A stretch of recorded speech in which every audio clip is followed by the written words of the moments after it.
We're going to make cherry cornflake cookies. Line a cookie sheet with parchment paper and preheat your oven to 350 degrees. Medium bowl, 2 1/4 cups of all-purpose flour, 1 teaspoon of baking powder, and 1/2 teaspoon of baking soda, 1/4 teaspoon of salt. We're going to whisk that together. In a large bowl, put 3/4 cup of shortening, and then add 1/2 cup of granulated sugar and 1/2 cup of light brown sugar that's been packed down.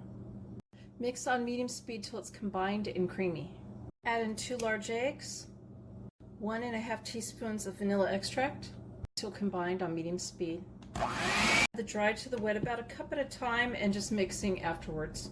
Add 1/3 cup of sweetened shredded coconut, 1/2 cup of drained and chopped maraschino cherries, 1/2 cup of chopped pecans, or you can switch it out for 1/2 cup of chopped dates. Fold and stir that in. Lightly crush about 2 1/2 cups of cornflakes in a bowl. Roll the dough into about 1-inch balls. Roll in the cornflakes and cover them. Flatten slightly with the bottom of a glass. Bake for 10 to 12 minutes and the edges of the cookies are lightly golden brown. Cherry cornflake cookies, enjoy!